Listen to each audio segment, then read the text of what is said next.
In today's world, many of us grapple with a deep-seated fear, the fear of being perceived as unintelligent by others. It's a fear that stems from the reality that people often ridicule those they consider lacking in intellect, and unfortunately, society has a tendency to undervalue individuals it deems less intelligent. As a result, we find ourselves expending significant effort to evade any semblance of unintelligence, whether it's in front of colleagues, peers, family members, or friends. Intriguingly, this fear can even prompt us to put on a facade of greater intelligence than we truly possess, all in the hope of garnering approval and esteem from those around us. The reality is that we attach a profound importance to how others perceive us, often going to great lengths to ensure we're held in high regard. This preoccupation with external opinions has a powerful sway over our actions and behaviors, shaping the way we navigate various social scenarios. In the grand theater of human existence, one recurring act takes center stage: our relentless preoccupation with the opinions others hold of us. This fixation, an intricate dance between our innate desire for acceptance and our fear of condemnation, has woven itself into the very fabric of our being. A sage of his time, Ralph Waldo Emerson, argued that the judgments passed upon us hold no dominion over our happiness. Yet, in the theater of our lives, we continue to seek applause, yearning for affirmation, much like a cat luxuriates in the warmth of a gentle touch. The paradox, however, lies in how this pursuit can obscure our own truths, causing us to forsake genuine well-being for the sake of perceived intellect. Imagine there's a difference between acting like you don't know much and actually not knowing much. It's a bit like a famous saying from a long time ago by someone named Sun Tzu, who knew a lot about military stuff. He said, "Pretend to be weak when you're strong." This means if you act like you're not strong, others might not realize how strong you really are, and that might help in certain situations. But here's the question: does this idea also work when it comes to acting less smart? Is it a good idea to seem not so smart even if you're really smart? The main idea here is about pretending to be less smart on purpose. Just like pretending to be weaker than you are can confuse your opponents and make them less prepared, acting like you're not very smart could have some advantages.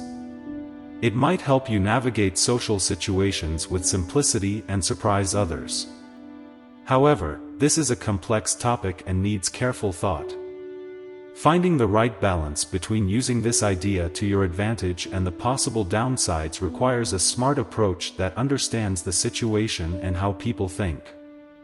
Einstein, renowned for his groundbreaking contributions to physics, was known for his distinctive appearance, including disheveled hair and casual attire. Despite his exceptional intellect, he sometimes presented himself in a way that might have appeared less conventional or serious than the stereotypical image of a brilliant scientist. Einstein's approach aligns with the concept of strategic modesty. By not conforming to the conventional expectations of appearance and demeanor associated with a scientific genius, he may have initially taken others by surprise. This could have allowed him to engage with people in a more approachable manner, perhaps encouraging conversations and interactions that might not have taken place if he appeared too intimidating or unapproachable. Einstein's example demonstrates that sometimes, deliberately presenting oneself in a way that's less imposing or less conventionally intelligent can lead to unexpected advantages in communication, collaboration, and social interactions. Just like Sun Tzu's advice to act weak when you are strong, Einstein's approach underscores the power of managing perceptions strategically to achieve specific outcomes. Let me explain this with another best example. Abraham Lincoln, one of the most revered presidents in American history, was known for his shrewdness and strategic thinking. He often employed a down-to-earth, humble demeanor that was at odds with the traditional image of a politician. He would tell simple stories and use plain language that endeared him to the common people. Lincoln's approach to acting less polished or less sophisticated than his political peers can be seen as a form of strategic modesty. By projecting an image of approachability and relatability, he was able to connect with a broader range of individuals, including those who might have been skeptical of or disenchanted with the political establishment. In the context of his time, where class distinctions were more pronounced, Lincoln's relatable style helped him bridge gaps and earn the trust of many. This deliberate choice to appear less sophisticated than his position might suggest allowed him to gauge the character and motivations of those around him. It demonstrated his ability to see beyond surface appearances and provided him with valuable insights into the true intentions of those he interacted with. There's an interesting idea that pretending to be less intelligent can actually give us a hidden advantage. It's a bit like having a secret tool in our interactions with others. When people believe that we're not very smart, they might feel more comfortable around us. They might share more about themselves because they don't see us as a rival or someone to compete with. This can be quite useful in getting to know others on a deeper level and building rapport. However, there's a flip side to this idea. Pretending to be less smart can also be seen as a kind of trick. It's like creating a false impression to get a certain reaction from people. This can conflict with our values, especially if we use it to manipulate or harm others. It's important to consider the ethics of using this strategy. While it might help us gain insights into people's thoughts and feelings, it's crucial to be mindful of how we use this approach and whether it aligns with our principles and intentions. When we deliberately portray ourselves as having limited knowledge or understanding, it can have an unexpected effect on how others perceive us. People may not consider us capable of harmful actions or ill intentions. This perception of innocence or lack of awareness can make others more likely to overlook our mistakes or forgive us if we make errors. Alan Turing, a pioneering mathematician and computer scientist, played a crucial role in breaking the German Enigma code during World War II, which significantly contributed to the Allied victory. Despite his exceptional intellect, Turing often downplayed his accomplishments and acted modestly. This modesty made him relatable and approachable to his colleagues. It's said that he didn't fully showcase his brilliance, allowing others to contribute and collaborate effectively. His ability to appear as a team player, rather than a sole genius, helped build strong working relationships and fostered an environment of collaboration. Both of these examples demonstrate how strategically downplaying one's abilities can foster collaboration, build trust, and even lead to significant accomplishments. It underscores the idea that sometimes, appearing less knowledgeable or less capable can serve as a catalyst for positive interactions and outcomes. Imagine we're so accustomed to doing things a certain way or are highly skilled at something. This familiarity can limit our ability to see alternative, improved approaches because we're confined by our own perspective. Experts, especially, can struggle to put themselves in the shoes of beginners, often assuming that others possess the same knowledge and perception they do. This mindset can be problematic as it leads to overlooking straightforward solutions that might be evident to others. The act of appearing less knowledgeable can actually serve as a key to unlocking innovative solutions. For instance, consider the scenario where we aim to assist older individuals unfamiliar with smartphones.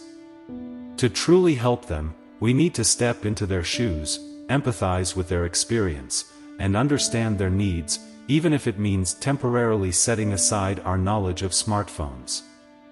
By unlearning our expertise and looking at the situation from their perspective, we can uncover intuitive solutions that might otherwise remain hidden. Here's another example. Imagine a seasoned chef who's perfected their cooking techniques. When asked to help teach a novice cook, the chef might unintentionally overlook basic steps or assume prior knowledge. However, if the chef approaches the situation with humility, acknowledging that their expertise might cloud their perception, they can better guide the beginner through a step-by-step process, ensuring a comprehensive learning experience.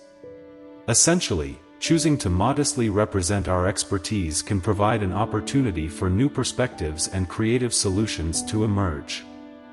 This approach lets us view things from unique angles and uncover innovative ways of thinking. Sometimes, acting like we're not very smart can help us understand complex situations better. It's a bit like how curious kids look at things. They see them in a simple and straightforward way. But pretending to be less smart needs careful handling. When people think we're not that smart, they might not ask us to do important things. This can be good in a way because we won't be overwhelmed with tasks. However, it might also make us feel like others are not noticing us or don't think much of us.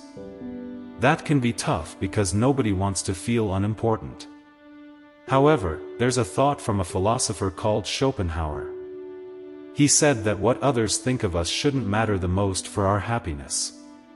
So, while pretending to be less smart might have its ups and downs, it's worth remembering that real happiness goes beyond what others think. In a way, being seen as less smart can lead to a lighter load of responsibilities, reducing stress and allowing us to focus on things without the weight of high expectations. It's a matter of finding a balance between valuing others' opinions and valuing our own sense of contentment. If we're at ease with not always being seen as the most capable, it can create a sense of freedom and a more relaxed outlook. Consider the tale of a small pebble amidst a collection of polished gemstones. While the gems were admired and treasured for their beauty and value, the pebble often felt overlooked. Unlike the dazzling gems, it lacked the radiant hues and sparkling facets that drew attention. Yet, this pebble held a unique attribute. It possessed an exceptional smoothness that made it perfect for a different purpose. In the realm of a tranquil stream, the pebble's unassuming appearance and unique quality proved invaluable.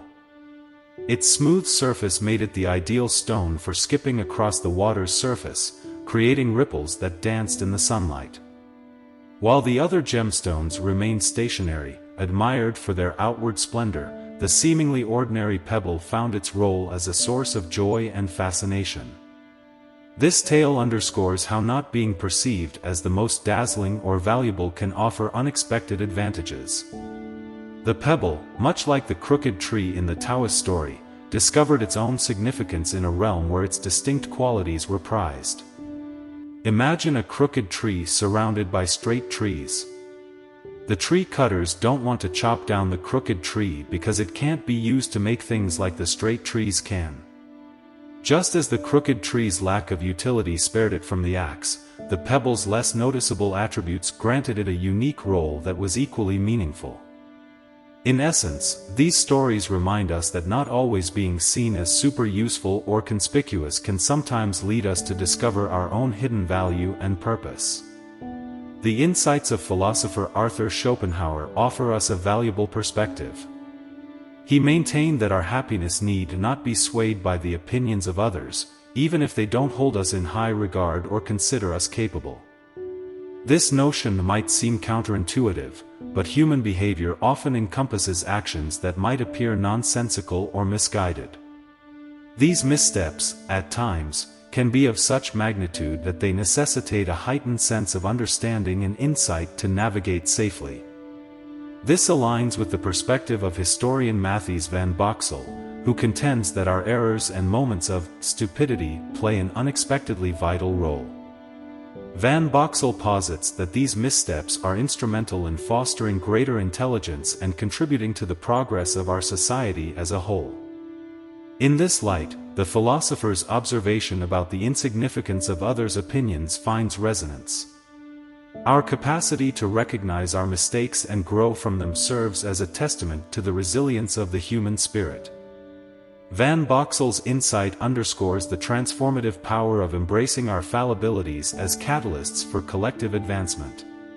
While it may be challenging to endure the judgment of others, the wisdom of Schopenhauer invites us to place our contentment in our own hands, acknowledging that our journey toward intelligence and societal growth requires room for mistakes along the way. In the end, the notion of appearing less intelligent reveals its dual nature. While it can offer strategic advantages and open doors to new perspectives, it also challenges us to find balance and authenticity. Navigating this terrain requires a nuanced understanding of when to employ this approach and when to let our true brilliance shine. As we consider the wisdom of philosophers, historical examples, and the dynamics of human interaction, we realize that the journey of harnessing the power of perceived simplicity is a profound exploration of the intricacies of our own identity and the connections we forge with others.